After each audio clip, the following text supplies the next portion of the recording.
بسم اللہ الرحمن الرحیم۔ دوستو، آج ہم ایک انگریز مورخ Samuel Nisenson and William A DeWitt کی کتاب 100 بڑے آدمی، جس کا ترجمہ مولانا عبد المجید سالک صاحب نے کیا ہے، اس میں سے حضرت امیر معاویہ رضی اللہ تعالیٰ عنہ کے بارے میں ایک اجمالی خاکہ آپ کے گوش گزار کریں گے۔ امیر معاویہ رضی اللہ تعالیٰ عنہ اسلام میں پہلے آدمی ہیں جنہوں نے خلافت میں موروثیت کی بنیاد رکھی۔ گویا وہ پہلے مسلمان بادشاہ ہیں جنہوں نے اور قوموں کے بادشاہوں کے طریقے سے عوام پر بادشاہ اسلام کا رعب مسلط کیا، لیکن خلیفہ اور امیر المومنین کے القاب بھی باقی رکھے۔ امیر معاویہ رضی اللہ تعالیٰ عنہ کئی سال تک صوبہ شام کے حاکم رہے۔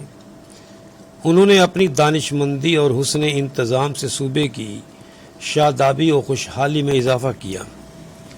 حضرت علی رضی اللہ تعالیٰ عنہ کے انتقال کے بعد جب ان کے صاحبزادے حضرت حسن رضی اللہ تعالیٰ عنہ خلیفہ ہوئے تو حضرت معاویہ رضی اللہ تعالیٰ عنہ نے جنگ کرنے کی بجائے وہ خلافت سے دستبردار ہو گئے۔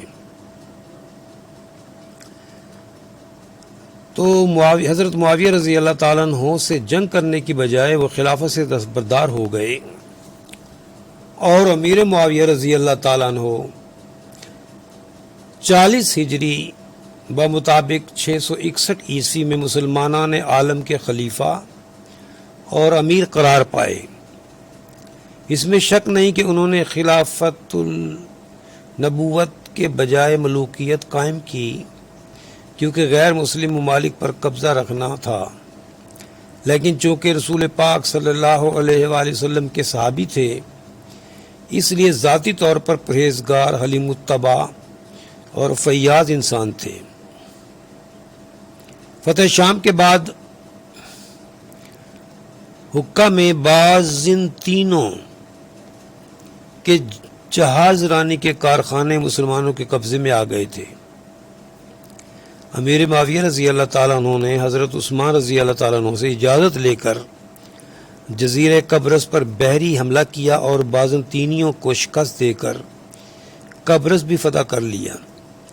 اہل شام امیر معاویہ رضی اللہ تعالیٰ عنہ کے وفادار تھے اور آپ کو فوجی تنظیم کا خاص سلیقہ تھا، چنانچہ آپ نے پرانے قبائلی نظام کو ترک کر کے ایک اعلیٰ درجے کی منظم فوج تیار کی اور تمام محکموں کی اصلاح و ترتیب بازنطینی طور طریقوں پر کر کے بعض عالی خاندان اور ماہر عیسائیوں کو بھی اپنے محکموں کا کام سپرد کیا۔